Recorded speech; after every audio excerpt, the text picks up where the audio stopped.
Yes, baada ya kupigwa dabi tamu kweli kweli ya Kariakoo iliyochezwa katika uwanja wa Amani mjini Zanzibar, mambo yakazungumzwa mengi kweli kweli kuhusiana na dabi hiyo, huku mashabiki wa mnyama Simba wakitamba kweli kweli kwa kumpelekea moto vilivyo mpinzani wao Young Africans.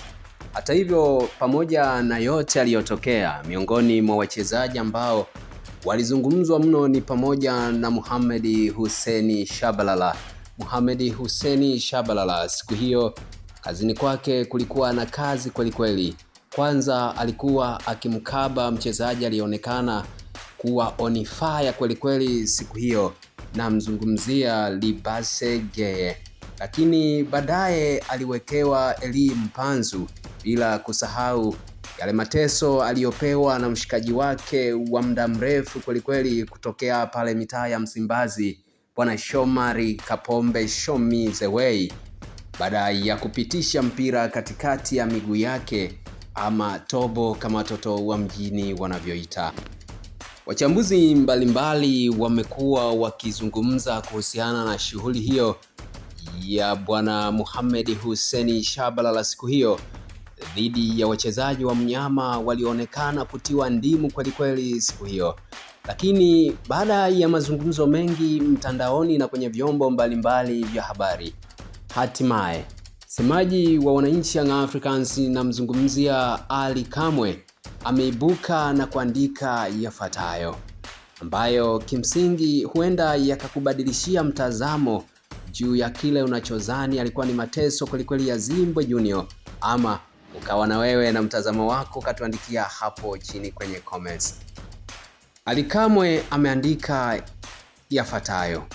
Anasema, bahati mbaya tangu niache kazi ya uchambuzi kwenye baadhi ya vyombo vya habari kumekuwa na takataka nyingi sana ambazo zimeshindwa kabisa kuchambua mpira katika viwango vyake. Wengi ni machawa wenye platform kubwa ya kusikika. Ngoja niwape shule kidogo wadogo zangu. Mohamed Hussein Shabalala juzi pale Amani Stadium alithibitisha ni kwa namna gani yeye ni beki bora wa kushoto Tanzania katika kipindi cha miaka 10. Alifanya kazi yake vyema ya kumsoma winga anayekutana naye na kujua uimara na udhaifu wake. Yule winga anakuwa hatari anapokimbia kuingia ndani kwa sababu ana shabaha na nguvu ya kupiga langoni. Ni hatari sana kumruhusu aingie ndani. Nini Shaba alifanya? Aliziba njia hiyo na kumpa option ya kukimbia pembeni ambako mguu wake wa kulia unakuwa hauna madhara. Kwenye lugha ya football tunasema mguu wa kupandia kitandani. Muweke huko na umalize hatari yake.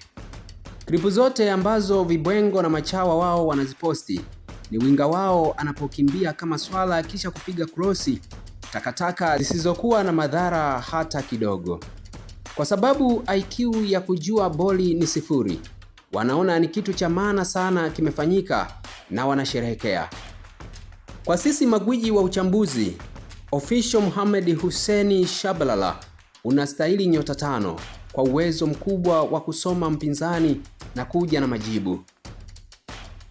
Hayo ni maneno aliyoandika semaji Ali Kamwe kuhusiana na shughuli ile ya Mohamed Hussein Shabalala na Libase Geye siku ile ya dabi mjini Zanzibar. Nini maoni yako?